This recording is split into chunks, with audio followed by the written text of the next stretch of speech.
రైతులకు రుణ విముక్తి చేయాలి, రైతులను ఆదుకోవాలని ఈ జిల్లా నుంచే ప్రకటించిన మాట మళ్ళొక్కసారి గుర్తు చేస్తున్నాం. ఏ రైతు కూడా రుణాలు కట్టవలసిన అవసరం లేదు.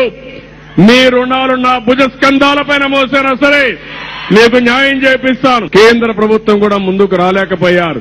బ్యాంకులు కూడా నా మీద ఒత్తిడి తీసుకొచ్చారు. నేను ఒకటే చెప్పాను, ఎన్ని ఇబ్బందులున్నా పర్వాలేదని 100 రోజులు ఆలోచించి కడాను ఒక పథకాన్ని తీసుకొచ్చాం. దాని ప్రకారం ఏ రైతు కూడా ఒక్క పైసా మీరు రుణాలు కట్టకుండా పూర్తిగా రుణాలు చెల్లించే బాధ్యత నేను తీసుకుంటున్నాను. మీరు భయపడవలసిన అవసరం లేదు. మీ ఇంటికి ఏ బ్యాంకులు రాడు, ఎలాంటి జప్తులుండవు. ఈ నెల 22వ తారీఖున 20% బ్యాంకుల్లో వేసి ఆ తర్వాత మీ రుణాలు రీషెడ్యూల్ చేసి తిరిగి మీకు అప్పిచ్చే బాధ్యత నేను తీసుకుంటున్నాను. రుణమాఫీలు ఎక్కడ చేయలేదు. రుణమాఫీలు ఇచ్చేసి 1 టైం సెటిల్మెంట్ అయిపోయింది కదా, ఇంకేం చేస్తారు? పూర్తిగా చేస్తారే. ఆ రోజు ఏదైతే చెప్పామో వాళ్ళకి ఇవ్వాల్సినటువంటి 1.5 lakh 1 టైం అన్నారు, 1 టైం ఇచ్చేసాం. పూర్తిగా చేస్తాను ఎవరు చెప్పారు?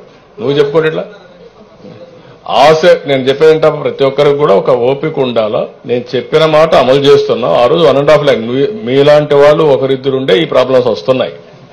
రియల్ గా చెప్తారా, ఏమనుకోవద్దండి. అది కూడా నేను చెప్పాల్సి వస్తుంది పబ్లిక్ కి. చెప్పకపోతే నేను ఫెయిల్ అవుతాను. నేను 1.5 lakh చెప్పాను, 1.5 lakh ఇచ్చాం. నువ్వేమన్నా అంతా చేస్తున్నారంట.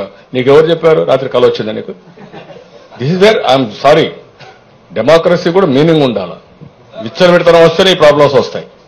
అందుకనే ఆ విచ్చలవిడితనం రాకూడదు.